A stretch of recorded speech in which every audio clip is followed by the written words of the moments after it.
Yeah, here it is. Wait do you see the step in elbow? It is Oh, we ridiculous. love our elbows. Oh, here. Is this the Well, fight? that is the fight. Yep, there it Oh, is. There it is. bro. Yep. Oh. So yeah, Holy cow. so when you say he didn't show up, did he just forget? Oh, Like okay. what? That is a pain from the ninth circle of hell.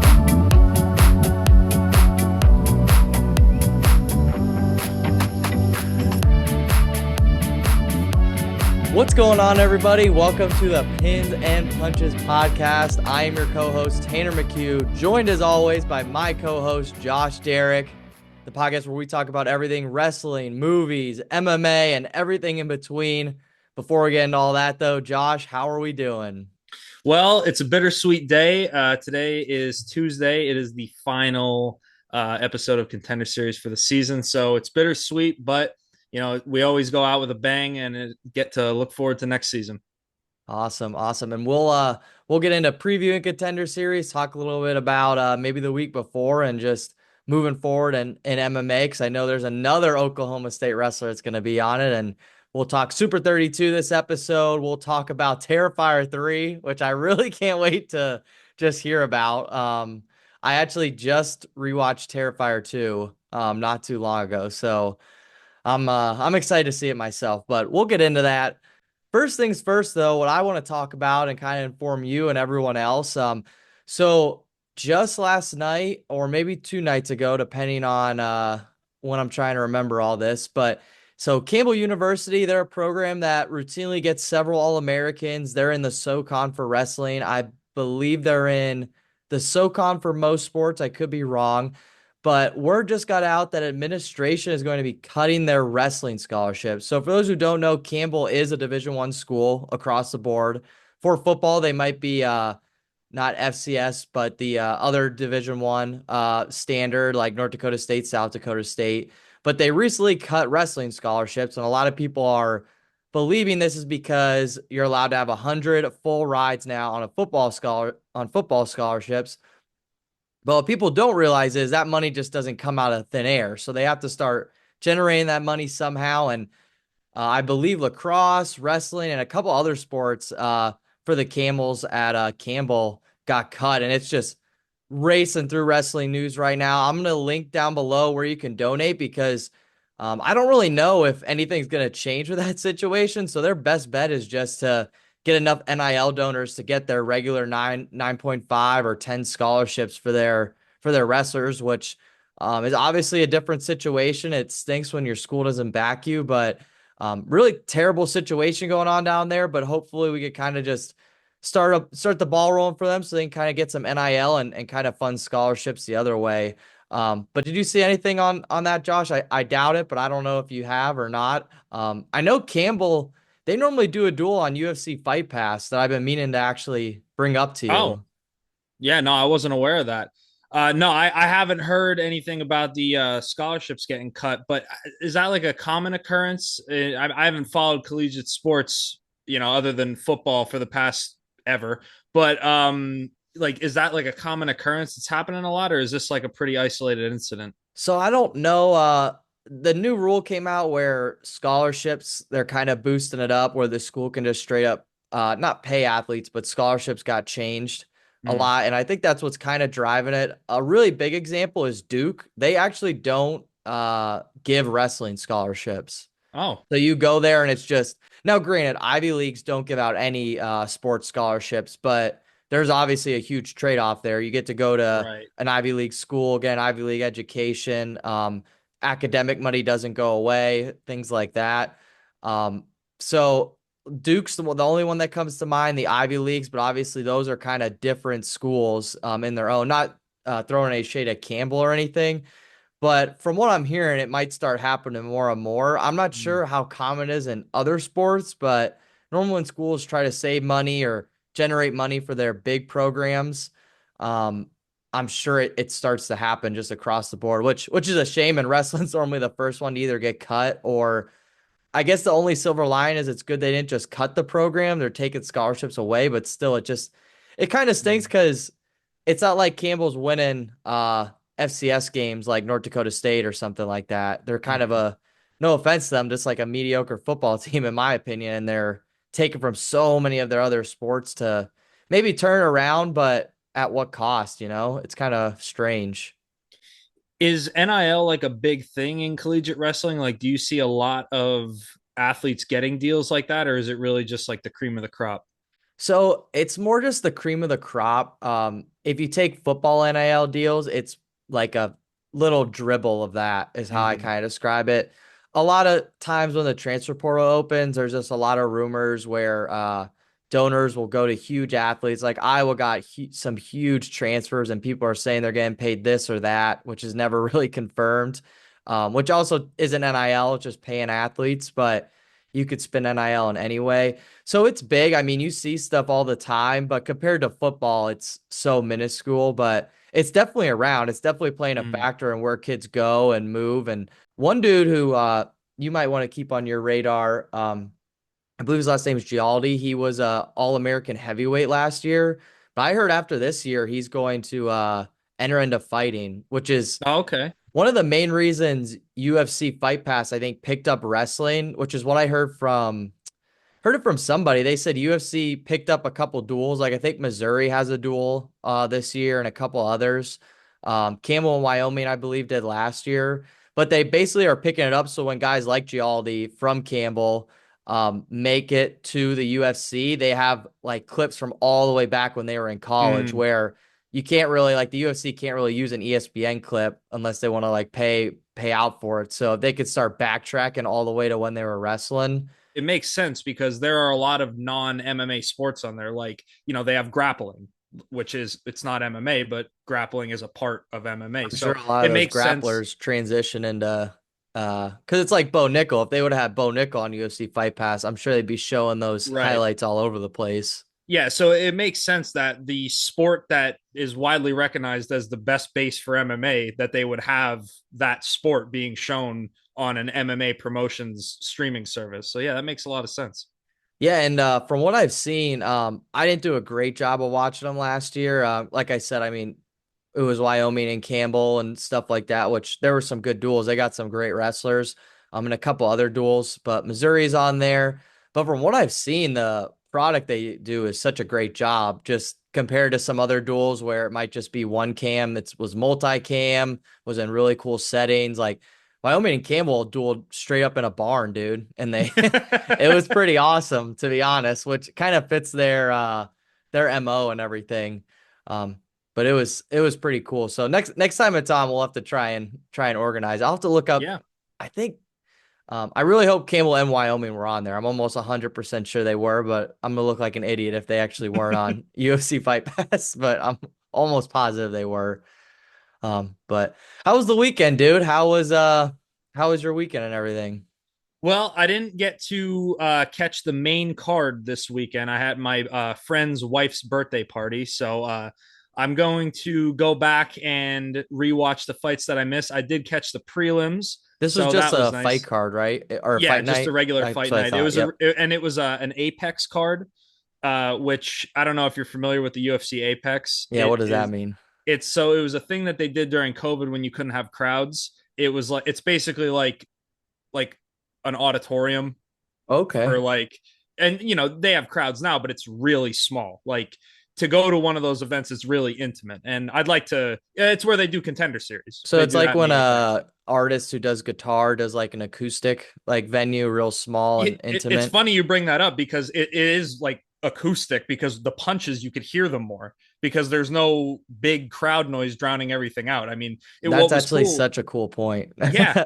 What was cool is you got to see Francis Ngannou, and I mean, as much as you would have liked to see Francis Ngannou knock out Stipe with a big crowd for the heavyweight championship, it was during COVID, so there was no crowd, but you heard these massive punches from these big heavyweights. So that was one of the aspects that I really enjoy about Apex cards. But yeah, that was so this weekend it was really low key, not a lot of marquee names. But as I mentioned, it was Brandon Royval versus Tatsuro Taira, and Brandon Royval took his zero. Tatsuro Taira is no longer undefeated, and Brandon Royval still Wow. cements himself as the number one contender in the flyweight division. So he's probably looking at the next title shot. Was it at least a good fight? Oh, it was an instant classic. So Oh, I that's only got to, awesome. funny enough, I tuned it. Like I said, I missed the main card, but I tuned in for the main event, and my phone died for the fifth round. So, but what I watched was it was 2-2 going into the fifth round in my book, with Royval and Tatsuro Taira being 2 rounds even.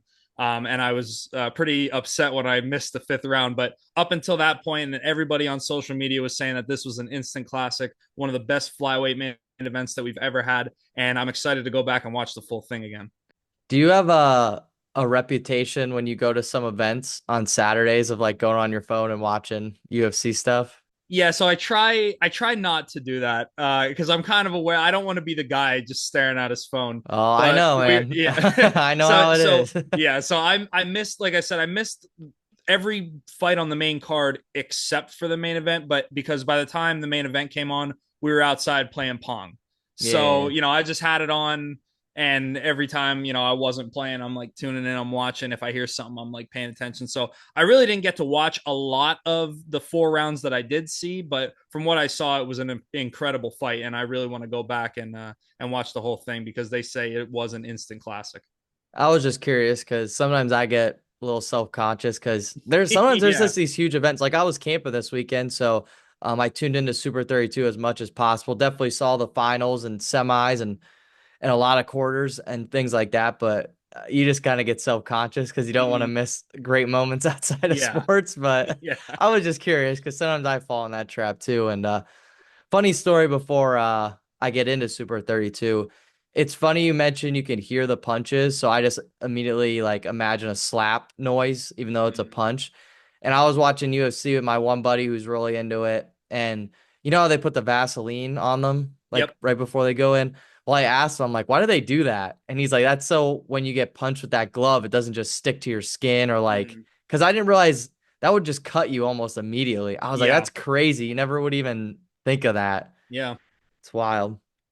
Did you know why that's why they did that before when you Not first at started it? first. Were Yeah, you no, like, why are not they at putting first. Vaseline on Yeah, I figured it. I was like, maybe that's just like for good luck. Like them? No way. that may have not been my exact thoughts, but Tradition. yeah, I had no idea. UFC Um, tradition. Vaseline on the forehead. yeah, but yeah, once they say like these gloves, yeah, if if it gets caught on your skin, yeah, that makes sense. It would rip it open pretty nasty. What it doesn't protect from very well, I guess to some extent it does, but elbows will cut you almost regardless. So that's Oh, why elbow talk. those. Yeah, oh yeah, we I love love good elbows. elbows. We love That's why elbows here. that's right. That's why I don't watch PFL as much as I love MMA. I don't really watch PFL because you can't elbow in PFL, and I'm not. I mean, I get it. They try to keep their fighters a little bit more healthier because it's that season Yeah, format. season. Yeah. So I get that aspect, but man, I like some brutal elbows. Yeah, dude, that's I don't know. That comes with the territory. Just Yeah. brutal stuff happening to brutal people. I guess you could say.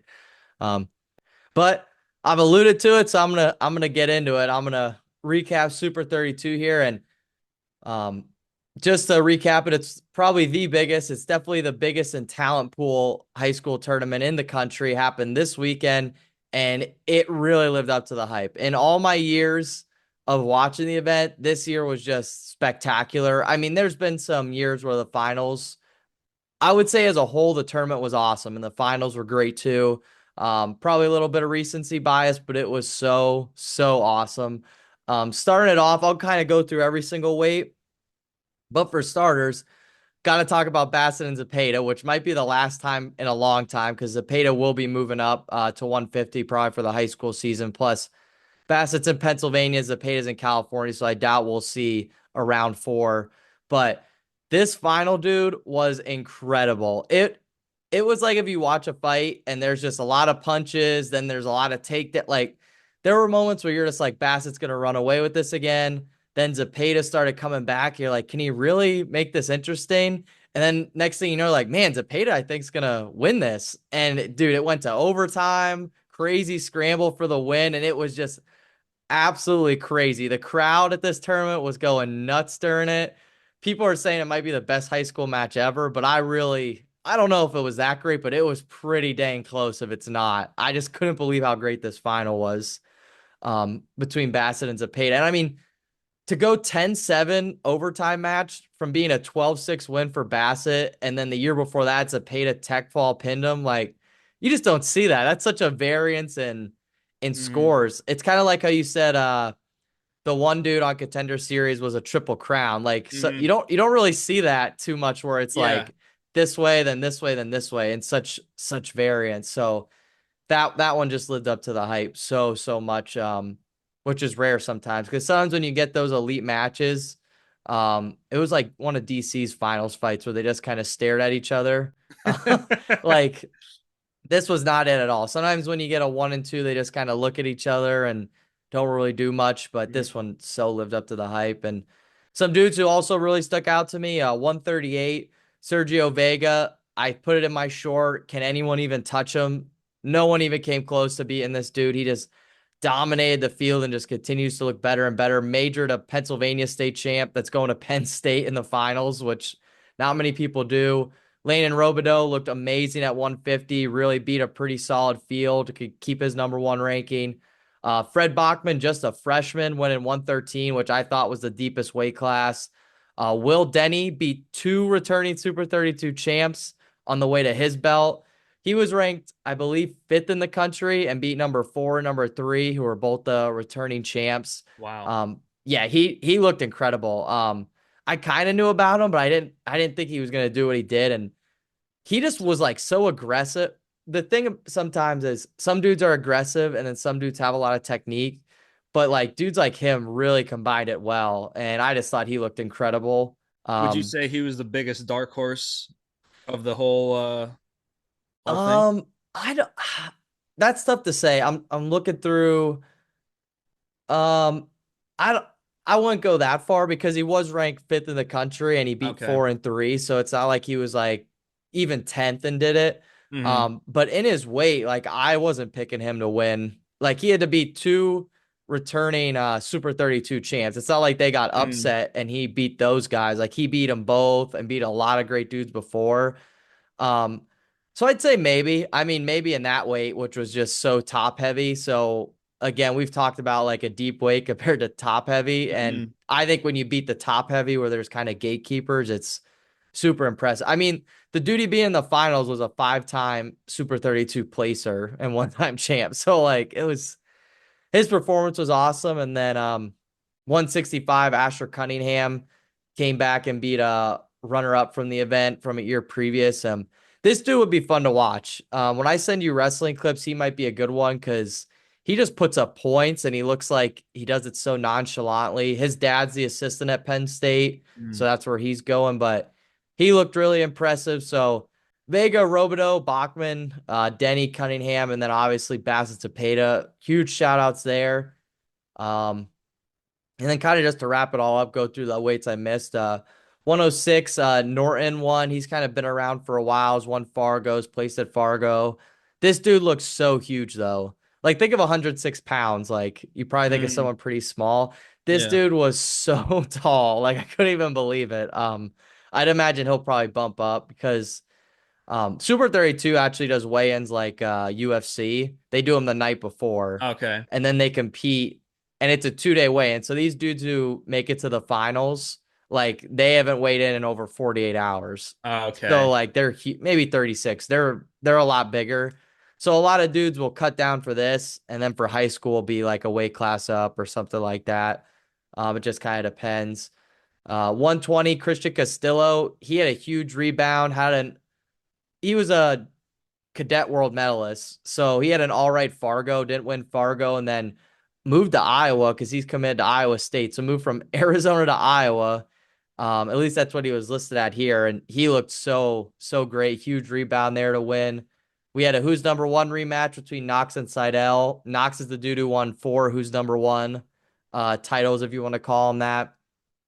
Him and Seidel had a really tight match, and Knox came back the winner. Forrest Mendoza, I think that was the fifth time they've wrestled in or fifth time they wrestled this year.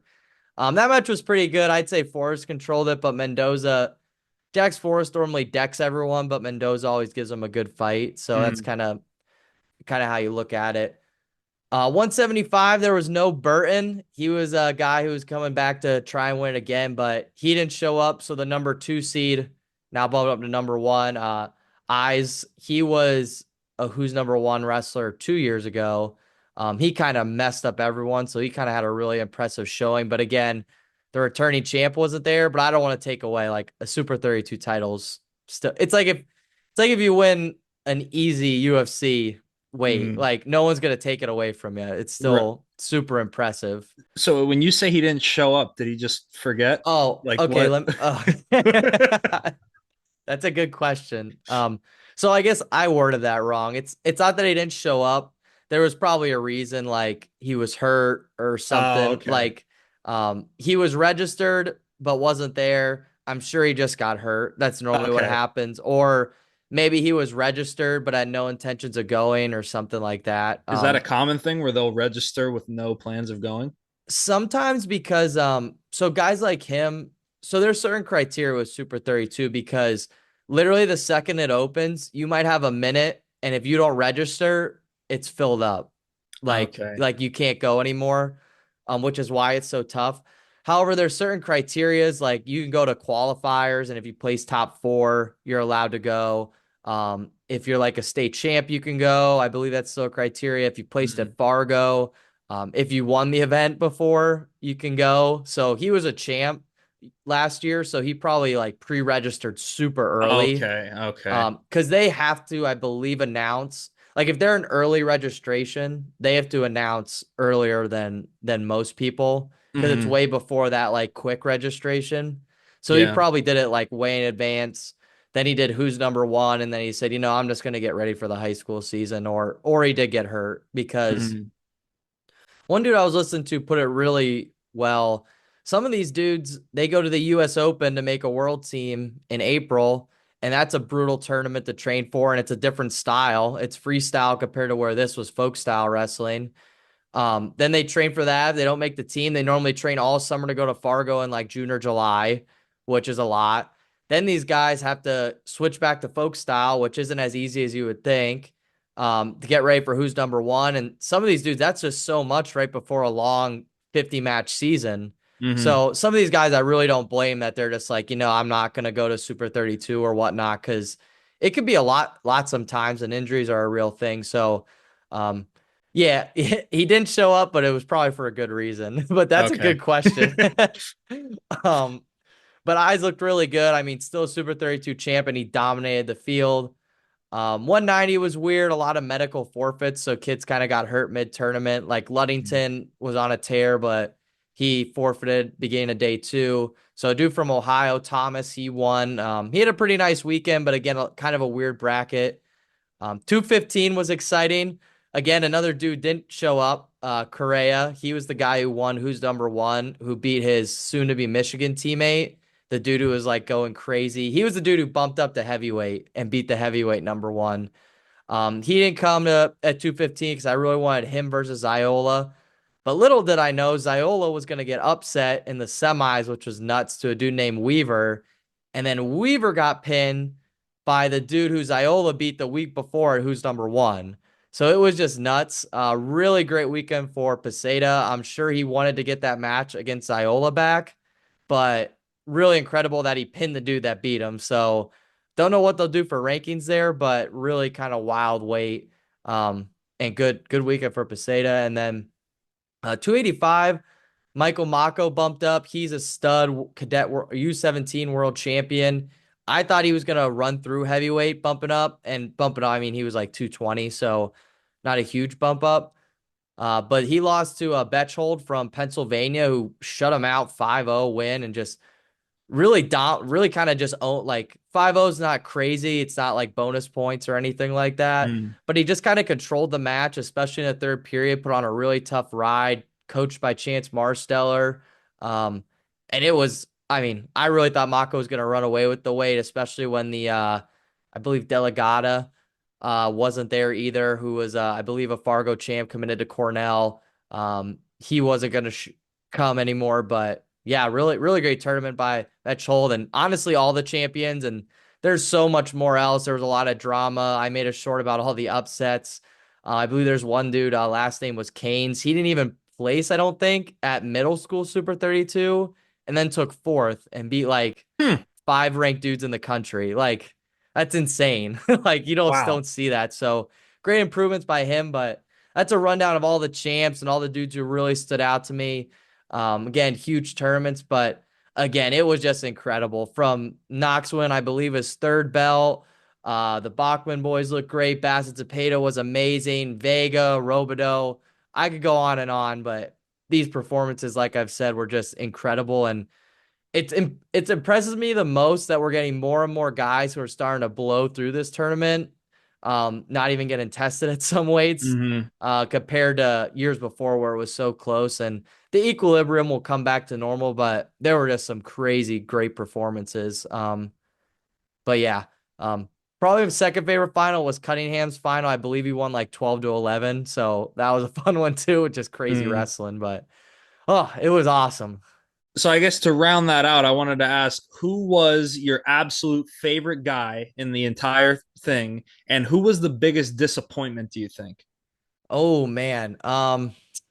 Disappointment. I kind of got to think on that one, but Asher Cunningham, I mean, he kind of stole the show. Mhm. 165 wasn't the deepest by any means. Um, I believe they were ranked 4 and 5, which sounds like it would be awesome, which it was an awesome match, but wasn't the most deepest, the most deep weight. But I would say Cunningham was awesome. Um, Denny, William Denny at 157, beating two Super 32 champs. Like those two are tied for me.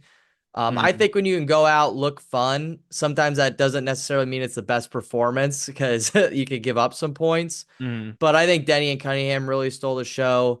Bassett Zepeda, I know Zepeda was a loser on that end, but I can't talk their tournaments up enough. So I'll kind of roll all them into one. And honestly, the winner of that question is probably Sergio Vega. In my opinion, he just really looked great and just continues to jump levels week over week. You'll think this is cool. Definitely a DC effect, but like I said last podcast, Zepeda's coached by DC, Mhm. and after Zepeda lost to Bassett, they were flying in dudes to train with them for Super 32. Like, Oh. which I'm always like, how do they do school? Like, because it's not like college. Like, they got to go to class and all this stuff like all day, and Uh-huh. like, but Sergio Vega, he was one of those guys that came in and trained with Zepeda, so that's two just iron sharpen iron. Mhm. But I was really impressed with Vega. I mean, I think the only dude that could beat him in the country is maybe either Robideau, who's a 150, or Bassett, who's a 144, who I believe beat him at the trials of the U.S. Open. And then, I mean, biggest disappointment. I don't know. I'm sure there's something in there, especially when I'm like thinking back on it. There's a couple dudes who got upset. I mean, maybe Ziola got upset by a guy that I don't think should have beat him, and it was kind of a bad call a little bit. But Weaver beat him. He beat him this time. Maybe it'd be different another time. Um, Biggest disappointment, like not from a wrestler standpoint, is I really wanted Correa and Ziola to be a matchup. The way Mhm. the bracket fell out, we might have never would have got anyway if Correa was there. But still really wanted that one. Really wanted Burton versus Eyes. I don't think we've ever seen that, but just the way Eyes wrestled, I think Burton was the only dude who could give him a match at this Mhm. weekend. Um, and then, I mean, I thought Mako was going to do better, but the dude literally just bumped up to heavyweight, so he's still going to get acclimated. And he's super young. Like, I think he's only going to be a junior and doing what he did, or he may be a sophomore even. Uh, Doing what he did still at 285 is pretty dang impressive. So, yeah, I'd say those were just some disappointments. They're high school kids, so sometimes I don't like putting that kind of pressure on them, especially after I Mhm. made biggest upset video and already kind of on some Yeah. of them, but they're high schoolers. I mean, some of these dudes that didn't do great, they'll be state champs this year, which is nuts. And then Mhm. they'll win Fargo titles or make world teams. You see it every year. Like no one knew who Sergio Vega was last year. And then he beats Ben Davino, who's beating some of the best dudes in the country. And now, a year later, Vega's just incredible to watch wrestle. So um, it happens. This is what I'll say to high school wrestlers, though. If you feel like you had a disappointing weekend, keep training. Don't just work hard, evaluate what went wrong, and get better at those skills. Don't just go right back to what you were always doing. Believe in your process. Don't get me wrong there, but you also got to develop those skills. So if you felt like it was a disappointing weekend, you have 4+ years of college, redshirt years. If you're only a freshman, you got 3 more years there on top of height. Like you have so much time to get better, and don't speed by it. Get better from it. So good question though, Josh. That kind of got me thinking because sometimes I'm super positive about all this stuff, so I never really think like, man, what did kind of Yeah. get under my skin or something. So appreciate it. Yeah, I feel that way about like fighters. Like I do not like talking like disparagingly about fighters I don't know how they do it on at all. ESPN, dude. Like Right. half of those shows, they just like I mean, UFC's not that far off. Like some of these dudes are like, yeah, this NFL player looked drunk or looked like shit or like I don't know how he could live with himself. And I'm like, man, some of these things are saying about him. I'm like, how Shit. could you like say that? Like this dude's got a wife and kids and making all Yeah. this like I just couldn't. I couldn't do it unless the dude asked for it, I guess. It's kind Mhm. of how I'm with it. Yeah, the way I think of it is like, I could say whatever I think about a fighter, but let's say like I'm not like a big fan of a fighter. If I see him in public, I'm still gonna ask for a picture with him. So it's like, Oh, am that's I like a gonna great want, way. like, so I don't want to have me like disparaging somebody or like talking because like I have more respect for these guys than really like anybody else in the world. I mean, if you're willing to lock yourself in the cage with another person and like fight until one of you is unable to continue or like for 15 minutes, I mean, fighting for 15 minutes is I don't think people like really Oh, dude, grasp how it's grueling crazy. that could be. 7 minutes of wrestling can feel grueling, let alone getting punched and kicked and Yeah. everything. Yeah, and especially some of these like wrestling heavy fights. I mean, you'll see some of these guys are drained by the time. Dude, the Sometimes they can't cage. even stand up at the end. Like Dude, I it swear it's gets the cage because sometimes I think they want to fall down. Some of these fights I see, they yeah. want to fall down, but they're up against the cage. I mean, that was what I always said. The only way Khabib was ever gonna lose was honestly against a guy like Bo Nickel who can like strike to kind of Mhm. daze him a little bit, which is what was scary about McGregor. But McGregor was never gonna know, and I don't think ever will know. Like if someone gets a single on him and takes him to the cage, he just doesn't have the IQ, wrestling IQ there to kind of fight it, I guess, because that's what Mhm. Khabib would do. He was so good at circling, which is a wrestling thing, and he would just take you single leg you right to the cage, and Mhm. then once he got on top of you, it was over. But I felt like a wrestler could have kept him in the center enough to where if he would have got a single in the center, some guys would have been able to defend it. That's what I always thought, but then I think about his last fight and how aggressive he was, like in because that his last fight, he was pretty aggressive with the stalking and punching, wasn't he? From what Yeah, I he fought remember. he fought Justin Gaethje. Yeah, he Yeah. was. Because I was just saying, I was like, if he just stays away from the cage, Gaethje might beat him, but dude, he was just all over him. So I Mhm. was proven wrong on that. So maybe I don't know what I'm talking about on how to beat Khabib, but Yeah, nobody figured that out. yeah, So I mean, no one ever. Do you think Khabib would ever come back? no. And I only say that because he has been really adamant about that. And I think he said the big reason is because like after his dad died, he didn't want I to knew it was because something with his dad. he did fight after his dad died because the Gaethje fight was after his dad died. I'm pretty sure.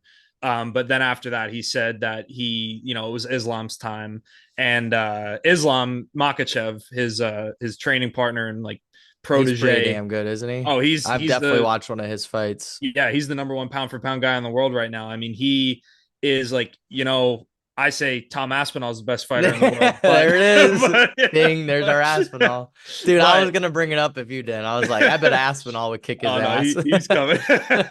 But the only fighter that I really see has an argument to be the best fighter in the world, other than Aspinall, is Islam Makhachev because he is about as scary as they come. I mean, what he did to Charles Oliveira, I mean, that That's was the a fight I watched. I yeah. definitely watched it. Okay, yeah. Yeah, that was that was bad. That was a good fight for him. So speaking of guys named Islam, there was a guy on Contender Series last week. He's from Chechnya, but has lived in Germany for like a while. Like he's a German. His flag on like his fighter profile is the German flag. So, Oh, okay. it's that type of What's situation. his But he is name? Islam Dulatov. Oh, okay, okay. So what's crazy about him is he's a 6'5" welterweight. So he's 6'5", 170. Oh And wow. what made him That even interesting. makes sense. Yeah, Wow. Is he right. pretty skinny? Yeah, yeah. Okay. Well, I mean, they're all skinny when they're in the ring because they just cut all that weight. Mhm. But anyway. What's interesting about him is fighting is not his first profession. He is a professional model, and not just like for like some throwaway like website where they're printing stuff on t-shirts. He was a model for Gucci, Versace, like big name brands, like designer brands, Was and this his first appearance on on Contender the Contender, Series? yeah, Yeah. yeah. And he had over, I checked his Instagram. I don't know how many he's at right now. I mean, it definitely went up, but when I checked his Instagram when I first saw him on Contender last week, he had over 100,000 followers already. So he had some level of fame through his Wow. modeling career. This guy came out, he was swinging, and at first it looked like, did he gas himself out because he gave a big flurry and didn't finish the guy? But he gave in the first round, came in with this step in elbow and completely dropped his opponent for this vicious knockout. One of the craziest first rounds I've ever seen on Contender Series. I'm so excited to see this guy in the UFC. But he has that cool story behind him that he just fights for the love of the game. Is he He called the already had, Ripper? yes, the Ripper. Yeah, that's Holy his cow, dude. nickname. He's got 200, like almost 300,000 followers now. Yeah, so he because he had a viral moment on the Contender Series. Yeah, here it is. Wait do you see the step in elbow? It is Oh, we love ridiculous. our elbows. I mean, you see this flurry that he's delivering, and then you'll see this. Oh, Is here. this the Oh, fight? that is the fight. Yep, there it Oh, is. There it is. bro. Yep. Whoa. Just, I mean, it was one of the more impressive first rounds that I've ever seen on Contender Series. I mean, Wow, this guy came dude. out like a literal bat out of hell, like a Oh, yeah, this flaming does bull. say, yeah, Versace Mall signed with the US. So you got a deal? Yes. Yep. Yep. Holy He's in shit, dude. Wow. So that's exciting. What weight is he gonna be at? welterweight, 170. Oh, not, oh yeah, okay. Well, I guess I didn't know welterweight was 170. Oh, that's him and Jacoby Smith could fight, right? Yeah. Yeah, Yeah. oh I think he is man. at 170. Yeah. Dude, that's crazy to me because when I look at that dude and then think, well, wrestlers are notoriously small, but like short. Jacoby Smith, he's just like built, like he's kind of real Mm. stocky. Where that dude, the Ripper, he's just real like skinny and length, which I don't know, dude. I think those skinny long dudes are scarier in the UFC to me. I Like mean, that look at that Israel Adesanya. yeah, dude, that reach is insane to me. Um, I forget. I think one of Freddie Edgar's last fights was like just a tall, long dude, just kind of beat up on him. Like they're just really scary to kind of go I up think, against. But that style matchup, just I can't even picture it right now in my head. yeah, Those two going at it. Would that because be like a good starting fight for both of them, or no? Would they not really do that? no, they have matched up two Contender Series alums making their UFC debuts against each other Yeah, I before. feel I like that'd can't be think like of such a any. great way to like to open them up, I Right. guess. Yeah, because it's like, welcome to the show. Now let's see who really like. I mean, not that if you lose, you don't deserve it, but like, let's see who really deserves this contract. Because your debut, I mean, that sets the tone. You win your debut, you're going. But if you lose Yeah. your debut, that could be quite the obstacle to overcome early in your UFC career. Dude, that's got to be. I think of this all the well, when you're down in the ranks at UFC, like it stresses me out, and I'm never probably ever going to be in the UFC. But dude, those early fights just got to be so stressful, dude. Because like if Mm-hmm. you don't look great, you could just be done, Yep. like just like that. Even if you win, it's like, oh, now what? Like those early ones, or at least if you're ranked, I feel like it could take a couple bad losses before you're gone. As long as you're Oh not, yeah. I know Dana will kick people out at a whim, but just because you lose a couple bad fights, probably not. But I feel like if you do something stupid, maybe. Um, Yeah. I mean, there have been people who got cut with a winning record in the UFC. So it's not, I mean, it's about who's gonna get people to tune in. When you're yeah, like yeah, when you're like 4, 5, 6 fights into your UFC career, hey, maybe you're not doing the best, but maybe you have an entertaining style and you're good to match people up with. They're going to keep you around, even if you might have a losing record. But if you go, let's say 2-2 in the UFC and you didn't even look that good in your wins and they weren't really competitive losses, I mean, that's cause for the old Kutsky. But yeah, so as I mentioned on the last episode, Cody Steele, he was as advertised. And I got to say, his opponent, whose name is escaping me right now, he looked great too. It was a really good fight on both sides, but Cody Steele got this nasty, oh, really yeah. sneaky liver shot for a Jason ground. Blair, That Cody Steele defeats Chasen or Oh Chanson yeah, Blair. yeah, yeah, yeah, yeah, yep, yep. Yeah, TKO body shot, yeah. 407. And it was a sneaky body shot. I mean, it didn't look like much because sometimes you see a liver shot, you're like, oh yeah, that looked like it hurt. This one was very sneaky, but all you have to do is if you hit the liver the right way, Joe Rogan said it that it is the most painful thing that can happen to you in the octagon. Yeah, Forget dude, about it's like wild. I like watched Garcia fight, the young boxer kid. He's oh huge yeah, right Ryan now. Garcia, yeah. Yeah, he I forget one of his fights, but it was pretty good. I think it was the first time he ever got knocked down from a kid from the UK who was like an Mm, Olympic champ in boxing. He got knocked down. Garcia won the fight, but he won it because he hit the dude in the ribs. And I was like, yeah, if you break your ribs, like it hurts pretty bad, but you'd be able to stand up. This dude couldn't even stand. Like he stood up and then went right back down. And that's when I was like, mm, man, I guess I never thought if you hit someone that hard. You said the liver. If you the hit someone that liver. hard in the liver, like, oh, you could do some serious damage to them. Yeah, and they say it's like everything shuts down. Like it's worse than Oh, getting tased. Like it see, I that can't stuff even scares imagine me. it. That's like Yeah. uh that's the kind of stuff your parent looks up when you go into fighting or something. And they're like, Hmm. start doing all the bad research on why you shouldn't do Yeah. fighting. I I mean, feel like, one thing that's crazy about liver shots is like normally these, I mean, they're professional fighters. They'll get punched in the face and look like nothing happened. And more often than not, they're trying to cover up how bad it hurts to get punched in the face. But you will see liver shots make these grown fighters who are professional fighters who do it for a living, they just writhe in pain. And you like it's like you've never seen it before. It is the one thing that other than when they tear their knee in half, like that'll get a pretty good reaction oh, too. But well, I got a shot at, even though he got cut from the UFC for being whatever, a problem, boring, whatever they said they didn't really give like a reason. But Muhammad Makayev, one thing that I always respected about him is he was in one of the deepest knee bars I've ever seen and did not tap. I was wow. it was so great. And he ended up winning the fight. Like he won a decision, but if he would have tapped to that, he would have lost. But oh my god, it was one of the deepest knee bars. I'm like, how is he not tapping? And his knee did get injured. Like it was getting shredded. It was so gross. But but yeah, that's but other than that, I mean the liver shot, it will turn men to boys very quick once you get that liver in the right spot. Man, it sounds like it was a good contender series before the final one. I mean, at least Cody Steele got a really sick one, and then Islam is it the Ripper? Yeah, Islam the Ripper Dulatov. Oh man, what a name. He comes out and he wasn't on your radar really that No, much. no, I Oh, dude, those never are heard of him. that's like that William Denny was kind of on my radar, but that's kind of I don't know.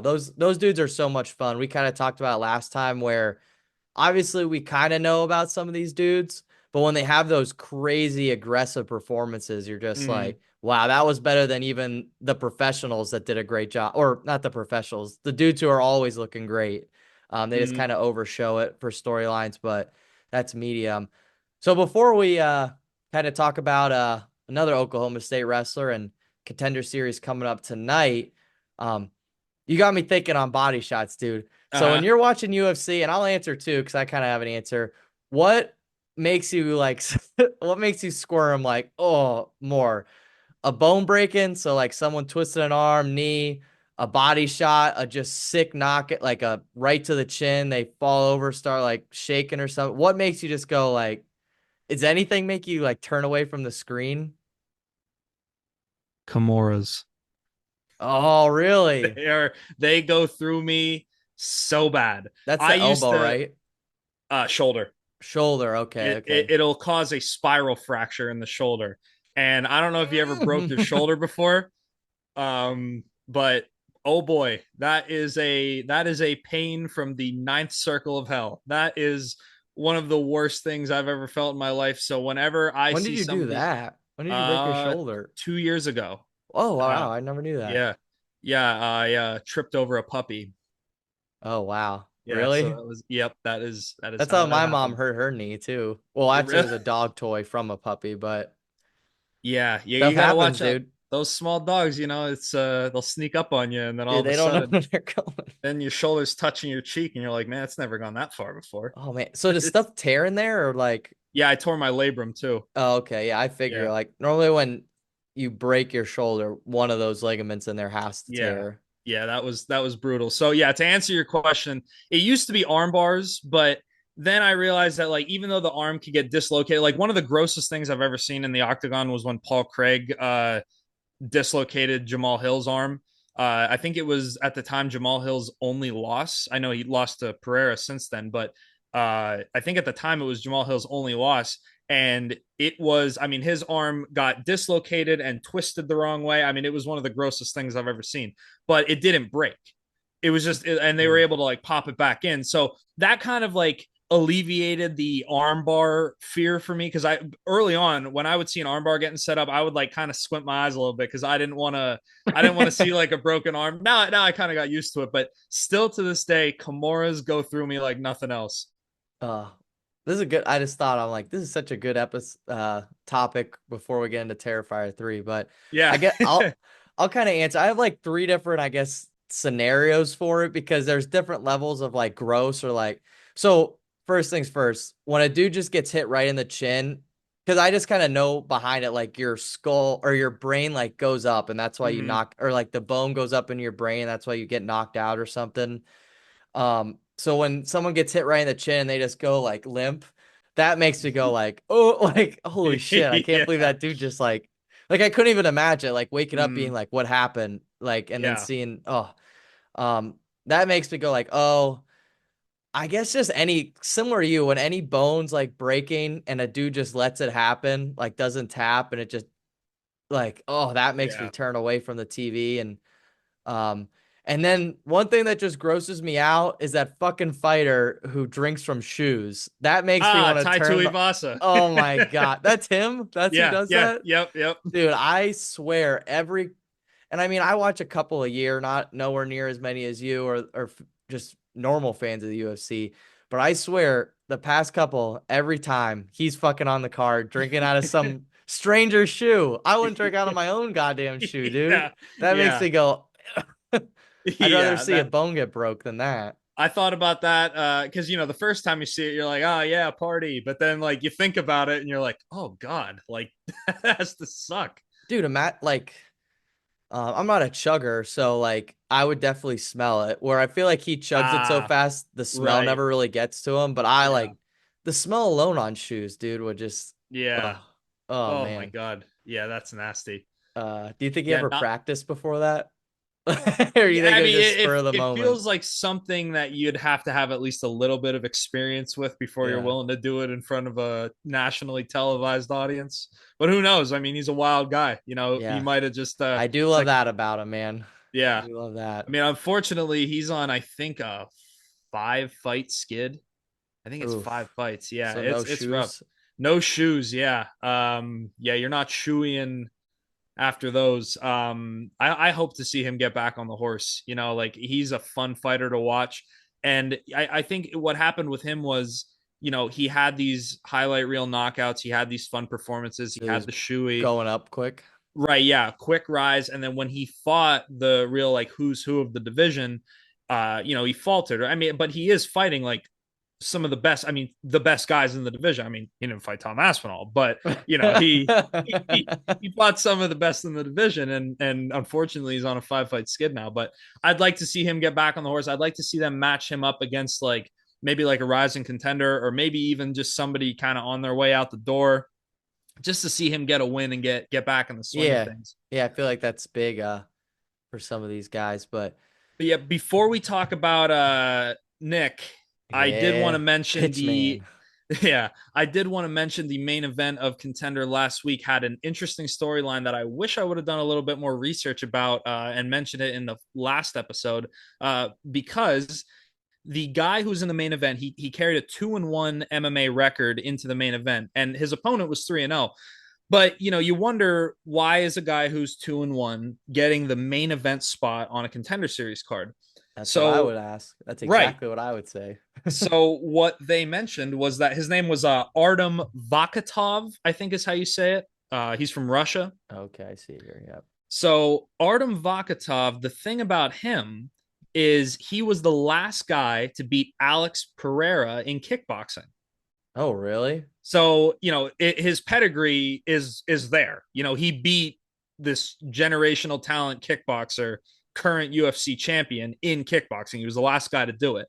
So what I love about this, and he did get the contract. So and what's funny is Jesus, anyone not get a contract this week? yes, what's his name? Oh, oops. Sean Gauchi, Oh, I I was think is looking how you him up, say it. yeah, because I thought it was Gaethje, and I was like, "Who's this? His Yeah, brother or yeah, something?" no, yeah. Sean Gauchi, he's from Australia. He beat Steve Erceg in 2017, so he beat Okay, a flyweight title contender. So and he looked good. His opponent looked good too. It was a very technical matchup. Just it didn't really impress. It was one of those fights where it was a good fight, but like anybody watching it would see, like, yeah, he ended up winning the fight. It's like he's probably not getting the contract, and he ended up, just not ready. right. Yeah, Well, it's the only one that went the distance, it looks like. yeah, yeah. And normally, if you get a finish, and now a finish doesn't guarantee, as we've seen with Torres Finney, who got a submission on Contender Series and didn't get a contract. Finish doesn't always guarantee a contract, but this time around, all four finishes got the contract. The decision did not. But Dana did say that he consulted Pereira, who was in the audience at the Contender Series, and Pereira said, "Get Who this he guy in the beat, UFC." right?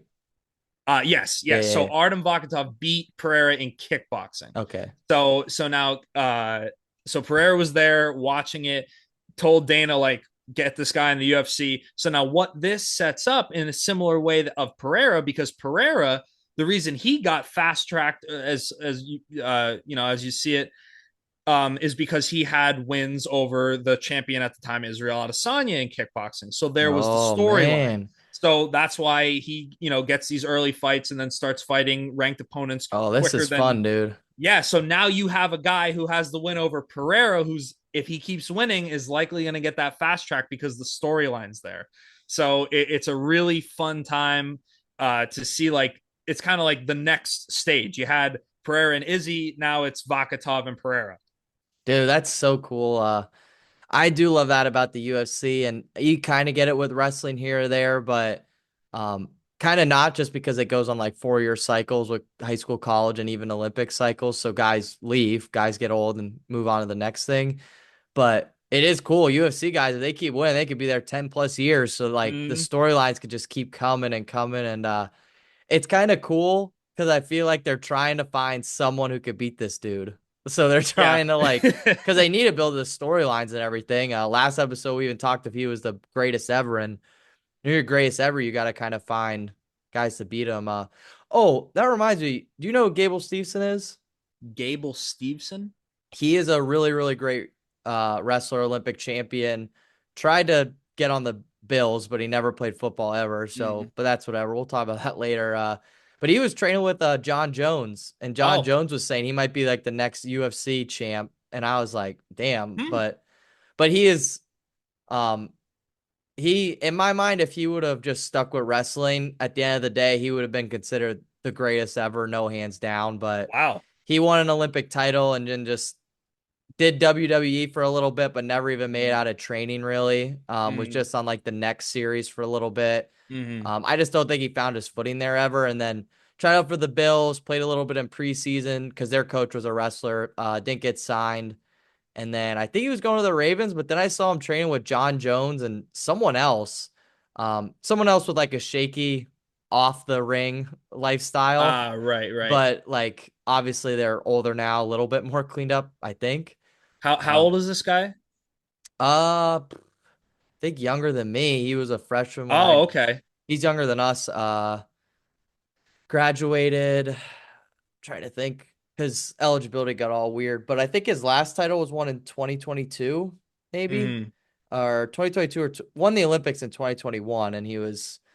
I don't even know if he was 21 then yet. Oh, So wow. yeah, he is really really good. He is so good, and at heavyweight, he's definitely a guy if he can learn how to punch. He is. I don't know how people will stop him in the UFC. And that might be cocky just from the wrestling standpoint, but dude, like if I he mean, you can look.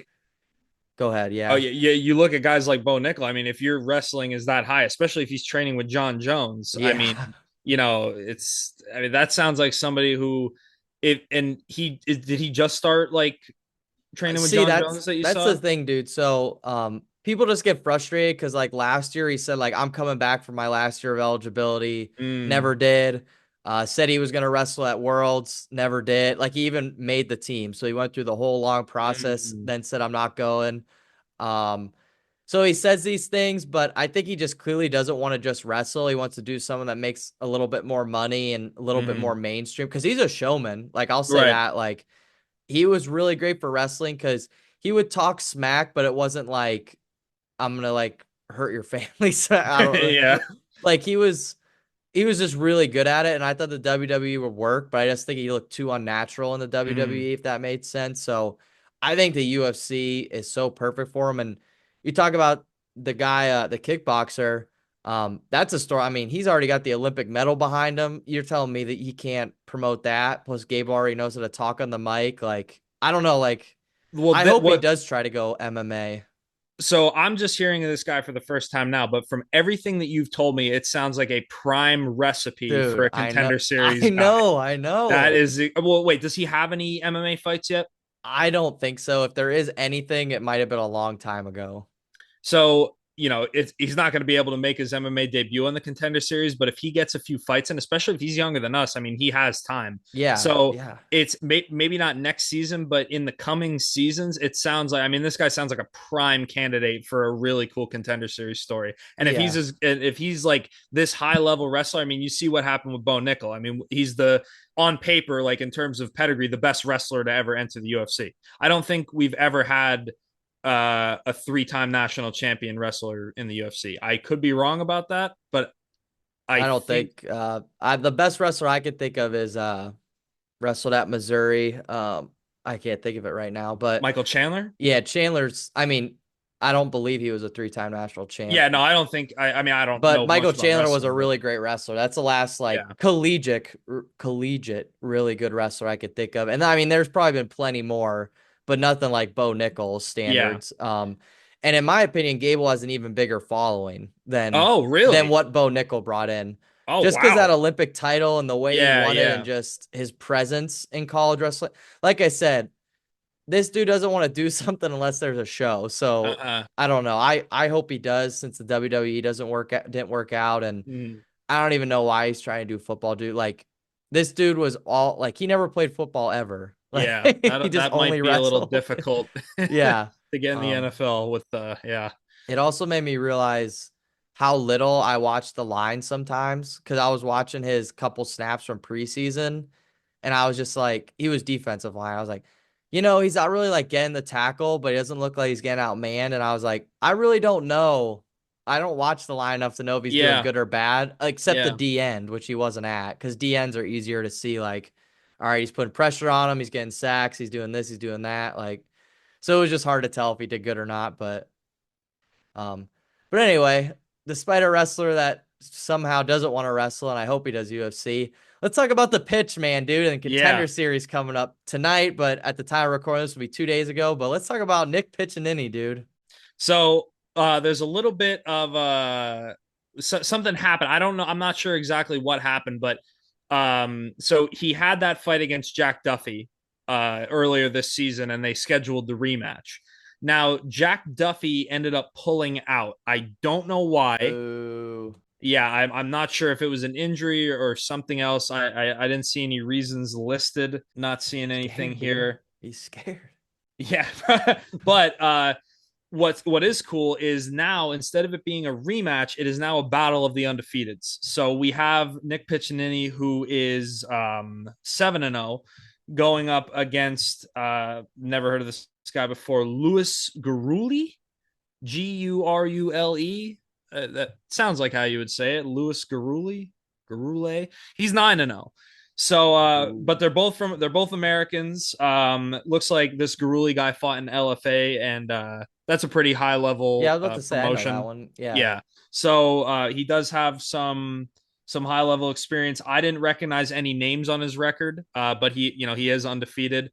So I always love to see that. I love seeing it at the UFC level. I love seeing it at the Contender Series level when it's a battle of the undefeateds. It's two guys risking that shiny zero, and only one guy's going to come out on top unless it's a draw. Then they both keep their Yeah. zero, but then you have a draw.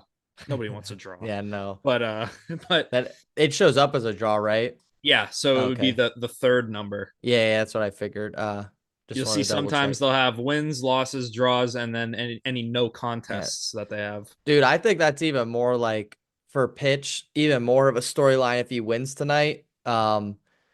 Because there's all the drama where people thought he shouldn't have won the last fight, and then Mhm. if he backs it up here, I mean that just I feel like could be just good storyline. Not like the biggest thing to really point out, but good Yeah. storyline nonetheless. Well, it's like one of those moments where like you have that like you could have done better.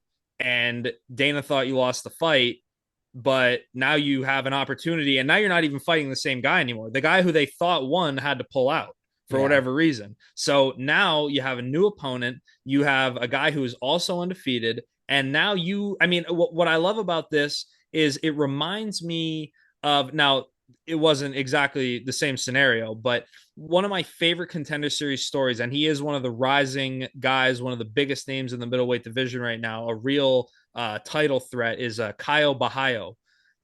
Caio the Natural Bahaio. He is from Brazil. He is out of one of the best gyms out of Brazil, the Fighting Nerds. Oh, dude, he's They are probably going gonna get crazy. some gnarly knockout or Oh yeah, taps or just he submissions, Brazilian yeah jiu-jitsu. he's you know what? Funny enough, funny that you say that. I don't think I could be wrong. I don't think he has any submissions in the UFC yet. I think he Wow. has People all are either. scouting him, man. Yeah. Well, so he is undefeated in the UFC, and you know you have Marcio Rufi, Carlos Prates, and I cannot think of. Gene Silva. Carlos Prates has a match booked up against Neil Magny, a main event. So he's a crazy rising prospect right now. But I'm getting a little off topic. Went on a little fighting nerds tangent there. No, that's all Uh, right, man. I yeah, did it no. with Super 32, so But the reason I bring up Kyle Bahaio is because Kyle he Ohio, dude. I can't get over that name. yeah um he had a fight on the Contender Series where he dominated the first round, did well in the second round, and then kind of coasted in the third round and won the fight. But Dana said he wasn't impressed. Only now he was impressed with the performance in the beginning, but was not a fan of the coasting. Yeah, You it's a full never want to picture. coast, Yeah, it's a right? full picture, You yeah. never want to Same with coast on the wrestling. Contender Like if you come Series. out to a 10-0 lead and then stall on it, like yeah, it's not seen as a good Yeah. match. So what ended up happening was it was a similar story where it didn't impress enough to get a contract, but then Press got enough to get another, back. Yeah. yeah, got another opportunity that same season, like an episode or two later. Like Yeah, he that's stayed nuts in to me. Yeah. Vegas. Yeah, I think that stayed. shows some heart, dude, Oh because yeah, some of these dudes, like just the weight management and stuff, I feel like would break them just having right. to do that. Yeah, and then he came out and got a first round knockout in that next fight. So it's the reason why I brought that Oh up is because yeah. I see that the pitch man has this opportunity Pitch here. man. He has that Quoted here. That's opportunity. gonna be Yeah. it. Nick the Yeah. pitch man.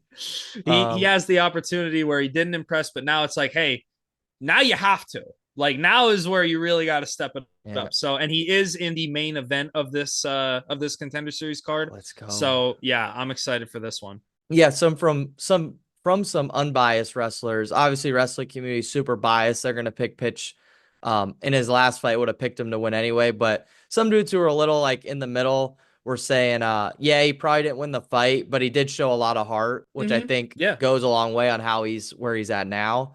But I think it's exciting. I mean, now he's gonna actually have time. I'm sure he was training every single day anyway, but Mm-hmm. now he actually can prepare for a fighter and things like that. So I think it could go pretty well for him. And um, even I think even if he loses, I think he'll bounce back well, just Yeah. depending on how he loses. But obviously, if he gets a nice win, that's gonna skip some steps. So we'll see though. I'm excited to hopefully watch it, and if not, watch it a little bit later. But Yeah, yeah, I'm excited for the pitch, man. if you weren't planning on watching the whole episode, I'll text you like right before the main event starts. So if you All wanted right. to Now tune we're in, talking. yeah. Now we're talking, dude. Um, anything else from Contender Series coming up besides Nick Piccininni? Yeah, no, so that's I think there is another battle of the undefeateds on the card, but I went through all the fighters today. I didn't really see anything that stood out just looking at their records, because what I look for is, did they fight any fighters in the UFC? Like, do they have any wins over guys that, like, impressive wins of people that I've heard of before? Yeah. Didn't see anything like that. The only thing that I saw was that I think there are two battle of the undefeateds tonight.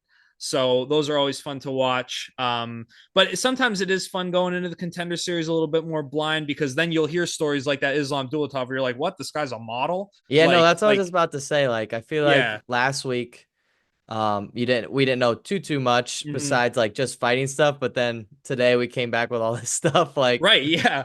When I just see that this, storylines for ourselves, just those yeah, little things. when I see that a guy has a win over Pereira in kickboxing, I'm like, how did I not know that? Like, that would have been so cool to mention. But yeah, no, you find out when you watch the episode, and then it's cool to look at in retrospect. Heck yeah. Heck yeah. Well, we've talked about the pitch, man, talked about Super 32. We've talked about what we thought is gross from the UFC. And with Terrifier 2 really fresh in my mind, the second that movie ended, I was like, well, A, I gotta find a way to see this sooner than I originally planned. But B, I was like, I cannot wait for Josh to tell me about it. Try to keep it as spoiler free as possible, but also just let me know how the movie was, dude. How was Terrifier 3 in theaters experience? Did anyone So walk out, no. pass out? People, it was kind of the normal theater fare. They may have just been walking out to get a popcorn refill or Oh, so you something just, like that. yeah, yeah, I yeah. didn't, I didn't see anybody holding their mouth, but they did have a sign. I'll send you a picture of it. They had a sign outside the theater that said, "This film has extreme Oh, violence and I think I gore." saw that. Yeah. Yeah, yeah. So it's like, if you need the assistance, like, ask one of our team members. Like, it was just so cool to see that. Like, it's an event. You very rarely see stuff like that, so it just added to the experience of the whole thing. But the film itself, it outdid itself. It was exactly what you want to see in a gore film. It was absolutely brutal from the very beginning to the final scene. There were even just little things that just make even the most grizzled gore fan cringe. I mean, there was some really nasty stuff. And, without giving away too much of what goes on, or like some of the more funnier moments, there was a lot of comic relief in it, because, Oh, at that's the end of the Terrifier, day, man. right, exactly. Yeah. Like, it's so gory that it's like funny that it even exists. So Yeah. to have that level of comic relief, there were other moments where I'm like, wow, that's in a movie. Like, I I can't think, believe they got away with that. again, that's Terrifier. Yeah. So Oh, that reminds me. It was an R rating, right? yes, it was. Yeah. Wow, that was, man, times have changed. Yeah. So, I mean, yeah, it was one of those things where Yeah, if a NC-17 or something. NC-17 would have been appropriate, I could have saw it for Dude, this I one. think it still would have broke the box office records it did. Or Yeah. number one, the box office. I still think it would have with that. I mean, and that's one thing that you cannot gloss over. I mean, a $2 million budget and an $18 million opening weekend. I mean, Oh, dude. that what like, it's just something to celebrate Dude, when you 18 million see. probably could be the whole. You probably still profit from all three movies. Yeah, Definitely the literally. first one in this one. I don't know what the second one was, but I The can't imagine second it was one was over two. a quarter million, Yeah, exactly. Like they made a 250,000. profit Yes. on all three movies opening weekend. Yeah. It's That's so awesome, man. Yeah, it's you got to incredible. celebrate that. Yeah, and they already have the fourth film confirmed. It is. Have been geeking about this film for weeks at this point, and I've been giving everybody the same speech. When you start with a crowd-funded, not even $100,000 budget, a $35,000 budget, and you create this cult hit icon, you propel Art the Clown into the slasher Hall of Fame. Like, it is just a beautiful thing to watch in real time, having this event. Like, it's like a cultural phenomenon. And what I love about it is it's something that is so gross that, like, not everybody can handle it. There are, now, to me, I've seen more gore films than I can count on my fingers, toes, and hairs on my head. But, so I'm a little bit more seasoned to it. But it's one of those things where the fact that it's not for everybody, but it's still so successful Yeah, dude. because it pushes boundaries. I have always been a fan of films that push boundaries in any way possible. if a film pushes boundaries, that's what I like to see. Whether it be gore, whether it be the content of it, or just like the style, like directorial style, like auteur style films. That's what I love to see. And mixing the boundary pushing with the gore, Terrifier has now become one of my favorite horror franchises of all time. It's pretty cool. I mean, the only movie I could think of where people walked out was Jaws. Like, so it's kind of like we kind of get to see what that was sort of like. But I mean, we've seen Jaws. I can't even Mm, imagine people walking out, but different yeah, era. We yeah, have right. our own like Freddy. We never really got to experience that. We kind of have our own Freddy. Like, Yep, it's without a doubt he's like that. I mean, he's going to conventions all dressed up. yep. If anything, they're better sports than that just because they know they came from so far there ain't no new line. Like they came from so far down, so it's Yeah, awesome. And just all the factors, like we talked about Joker 2 last time and then beating that, like that's incredible. You would never think they'd beat a right. quote unquote superhero movie, especially a sequel to one of some people's favorite movie ever. Like, Yeah, so it's and to just think that that movie had a 100 times the I budget. know, dude. That's like what's so incredible. And what they're doing with the budget, like I saw the first one and I've seen the sort of the short that art was based on from The that All Hallows Eve. All Hallows Eve. Yep. Like those movies look just fine and everything, and we watch older movies all the time, and the gore looks still pretty gory in it.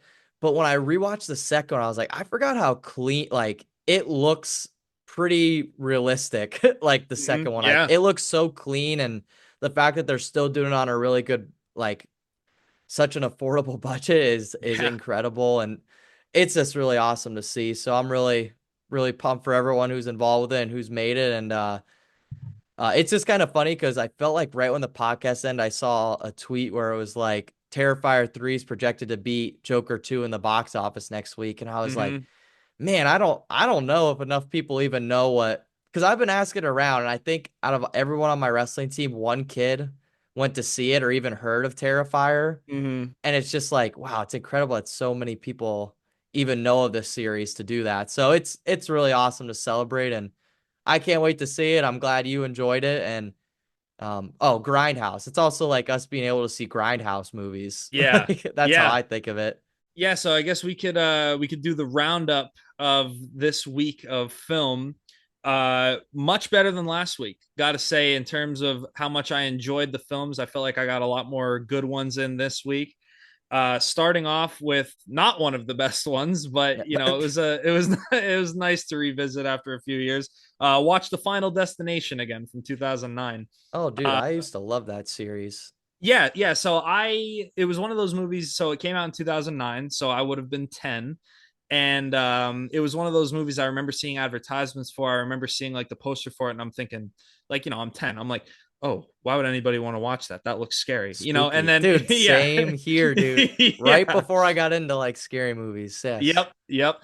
And then, you know, so I watched it a few years ago, and then just finally revisited it this week, and it's one of those things where I have that memory of being like, that looks scary, but then like watching it, you're like, you know, it has its gore moments, but it's not very like believable gore. I mean, a Yeah. lot of it is the You watched The CGI. Final Destination, right? Yes, The right. The fourth Final one? Destination. Yep, Yeah, the yep, fourth one. that one. Okay, okay. Yeah, the one that starts out with the race cars. Yeah, that one's Yeah, good, cheesy fun. right. Yeah, and that's what I said about it. Like, it's not a good movie by any metric of Yeah. like what a film, but like it was like, you know, it's cheesy fun, and I'm again, I this is like the most bare bones thing that I say about a movie that was like okay in my book, but I'm glad it exists, and I enjoyed revisiting it again. Yeah, I think they knew they could milk it, Right. like Yeah. milk the series for one more. And then I think there was some time in between the fifth one.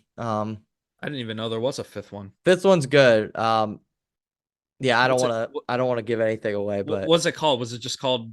five, they put the Oh, number back in. oh, okay, okay. The fifth one, I mean, it's the same thing over again, but they add like a couple new elements and the ending's pretty Mhm. wild. So the fifth one's really good. Like I the like, fifth one's good in my opinion. yeah, I like that death is like the killer. Like, you Yeah, know, that no, it's like this it's definitely force. unique. Even though they like run the idea to the ground, like Mm. I mean, just the fact that they did two of those movies, it's already like, oh man, the third one's the exact same thing with new people. But I mean, that's just a slasher, right? That's just a Yeah. slasher series Right. anyway. Yeah. But Yeah. I mean, that idea alone's just unique every single time, in my opinion. Yeah, yeah. So yeah, that was a fun revisit. After that, on the same day, we had Death Smiles on a Murderer from Yeah. 1973.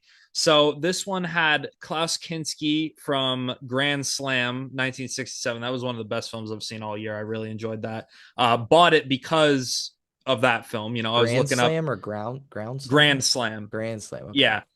So what I did, I liked Grand Slam so much that I bought a bunch of films that star the actors from that movie. It like spawned a lot of That was me with films. Matthew Lillard when I was like 10. Yep. When I saw Scream, or well, Scooby-Doo and then Scream, I was like, I'm gonna watch every movie with this dude. And I Yep. found some real weird ones, but Yeah. Speaking of weird ones, the one girl in it, I think her name is pronounced it's either Eva or Iwa. It's spelled Ewa, and so I don't know if the W is supposed to be like a V oh pronunciation, yeah. like Eva or Yeah, yeah, yeah. Iwa Allin, Aulin. So, but she was in a movie from 1968 called Death Laid an Egg. So that's where I, yeah, Bro. that's where I recognize her from. So there was a few Death familiar laid an faces egg. in it. It was a cool movie. I dug it. It was like a supernatural Giallo film. Oh, Um, sweet. so then we had one film that I saw quite a few years ago, and revisiting it, I enjoyed it much more the second time around because I really appreciated it. It was called Blood Feast from 1963 by Herschel Gordon Lewis. I've definitely He heard of that movie. Yeah, he was like the godfather of gore. Now, this is in 63, and this film was one of the goriest films from the early 60s that I've ever seen. I mean, again, it was a film that pushed boundaries, especially for the time. Like, even compared to some gore films from the later decades, it had some really gross and cool stuff Dude, in I it. feel like the title alone was edgy for Right, yeah. 1963. Yeah, Blood Feast. I mean, Yeah. even like the opening credits, like the title of the film is like written in smeared blood, and there's like blood, like actual blood, like dripping. Well, not actual blood, but like it's like photorealistic, like Yeah, yeah, fake yeah. blood being dripped on the title. Like it was a really cool. It was really cool all around. So then next up we had The Beyond, which was I think that was a Lucio Fulci film. It was another like supernatural, like haunted house type gates of hell sort of deal. Oh, is It was that a why it cool. says Seven Doors of Death? Like the Yeah, seven okay, yeah. yeah. I was So just about to ask when I saw the title or cover. so then the following film from the same year we had Possession. So also from 1981. Um gotta say, one of the best films I've ever seen in my life. Really? Yes, it was a film that was so goddamn good that it was one of those movies that reminded me what I love about movies. Oh, That's how good it wow. was. Heyday It of the was, 80s too. yeah, And there's right, so yeah. So many horror movies going on. I don't know how to pronounce the director's name. I think he's Oh, a Polish guy. Jesus. That His looks name's like a nightmare to fucking say. Andrzej Zulowski. Dude, I don't when know how there's to say it. a J at the end of a name, dude, that just is like, what the hell? Right. Yeah. So, but yeah, Possession, like watch it, like going into it, I had seen it, and then my buddy bought it on Blu-ray, and I was like, oh yeah, yeah. I was looking into that because I was looking into the director. I saw another one of his films that I was looking into, and then I was looking at his filmography, so I ran into that one. But then he bought it on Blu-ray, and we all watched it together. And like I said, it was so good that I just bought it right away. I Hmm. needed it, and it was one of the pricier Blu-rays in terms of like average cost. It was a little over $50 because it was a little bit more rare than Oh, than wow. some of the run of the mill stuff. But it was so worth it. I mean, I can't stress it enough. It was one of the best films I've ever seen. It was absolutely Oh, fantastic. that's awesome. Definitely have to So check that out. so then to follow that up, we had a college campus slasher Oh, we're back. Oh, from we're back. 1982 called Pieces. And the tagline is, it's exactly what you think it is. And This sounds yeah, like 80s fun. Please tell me it was. yep, 82. Oh, Yeah, wow. so it was a cool campus slasher. Some of the kills were off camera, but even like the ones that were shown, the gore effects were great. Even some of the aftermath of some of the kills that weren't shown was really gory and gross. And it had like for a college campus slasher, it had a very like a wide array of scenes and settings, and like it didn't get stale. Sometimes you could have like recurring areas on the campus where the film can kind of feel a little bit stale because you're Yeah, they're seeing the trying to, same places over yeah, and over budget again. and everything. Yeah. Right, yeah, but this one felt like it really mixed it up well, and the atmosphere was cool. It was one of the better films I saw this week. It kind of sounds interesting. I mean, I don't know if this summary is accurate, but the co-eds of Boston College campus are targeted by a mysterious killer who is creating a human jigsaw puzzle from their body parts. Yep. That actually sounds like super interesting. Yeah, Like it was. when you say college, or I guess, yeah, now the title of it makes more sense. But when you talk about a college slasher, I kind of don't think of like a mystery or, well, I do think of a mystery, but like a real cheesy one. This sounds like super interesting, actually. Yeah, Again, it was a another cool movie. movie during the 80s when there's a lot of shit getting thrown around. This sounds pretty cool. Both of these That's sound pretty interesting. that's what I said. I said like a lot of those slashers they could be hit or miss, and that one was an absolute hit. Hmm. I really dug it. So then the film after that was very close to the longest title of a film that I've ever Oh seen. no. The full title of Doctor Strangelove does take the cake by one word by my count, but the following film after Pieces was a film called Your Vice is a Locked Room and Only I Have the Key Whoa, from whoa. 1972. Oh my God. It doesn't It's even another look like a title. right, yeah. It's another giallo, one of those early '70s Italian crime mysteries. Had some slasher elements, but it was an adaptation of Edgar Allan Poe's story, The Black Cat. They took a lot of Oh, different liberties I with know it. what that means. Yeah. So Yeah, kind of not really, but kind yeah, of. yeah. I mean, yeah, it was a loose adaptation, but there was like a black cat was like one of the central Yeah. figures of the film. So Heavily inspired, I guess. right, yeah, yeah. But yeah, that was another one of the better Jalos I've seen this year. Um, and it was another one of those where like the setting was like this big like villa in Italy. Like it was like a wealthy house, you know, and I just like those kind of settings in films, especially Dude, Giallo films. yes. Yeah. Yeah, There's a reason every like TV show eventually does the big house haunted mystery who done it yeah. parody because oh, it's just such a fun setting. Mm. And then the last film that I saw before Terrifier 3 was another Klaus Kinski film. You're all caught up, right?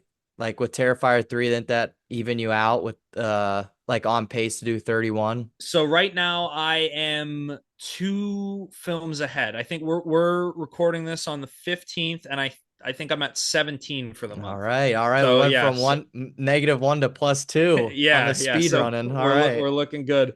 But yeah, the final film before I saw Terrifier, which rounded out this week, was The Hand That Feeds the Dead from 1974. It was one of the it was another Italian film, but it wasn't a giallo. It was more of like this actually I don't even really know how to describe it. It was a horror movie. You know, it was about this Did you doctor mean to do a who lot of Italian movies together or just kind of I just really like Italian movies. So sometimes like when I'm going through and I own a lot of Italian movies. So when I'm going through my collection, it just so happens that like, you know, I'll stumble upon one. I'm like, yeah, we'll watch this one today and it's an Italian film. It seemed But like they no, got yeah, no, really it wasn't just planned. unique plots. I mean, that's kind of Yeah, what you want from different cultures. You don't want what you're used to. So, right, right. I mean, I want to check out two of them you've already mentioned. So, Yeah, yeah. This last one was it was about a doctor whose wife got disfigured in a fire, and he's like kidnapping and killing women to like get their skin to like do skin grafts on her and all right, stuff. Buffalo Bill, relax, Jesus. And one thing I wanted to point out about it was this likely happened beforehand, but it was one of the earliest films that I saw with a full face removal as part of the gore effects. So like, you know, he cuts off the face and like takes the face off, and there's like all like What? the muscle and teeth and Oh, eyes are still wow. there. So and it's from 1974. Now, like I said, it likely happened before that, but it was one of the earliest examples that I've seen, and I thought it was done really well. Huh. Well, that's awesome. And that rounds out the week. Yep, we're And all you're caught probably not up. watching anything today, right? Or did you Nope, already yeah. watch? No, not today. Just gonna watch Contender Series, and then tomorrow I might.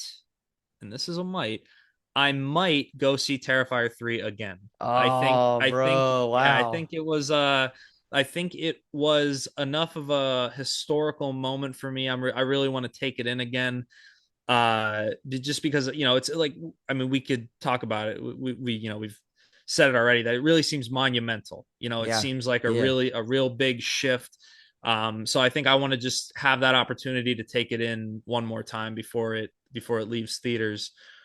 Um, but uh, but yeah, I might, if I have time, I might try to watch a movie before that. Woo, set the mood So like we'll an see. Yeah, appetizer. we'll see if we could set something up Yeah. there. Only horror show tonight, dude, is the dude's face at the pitch man's face. That's That's the right. scary movie That's you're right. watching. Yep. Um, but dude, great year for horror. We'll talk about that a little near the end of the year because I actually want to like list down some horror movies from this year I've watched. But Terrifier 3 and obviously Long Legs are coming to my mind right now, Mm-hmm. but hopefully there's some other ones there's not just two that make it a great year, but Mm-hmm. we'll cover that a little later. But we've talked about the pitch man. We talked Super 32. Contender Series is coming to an end.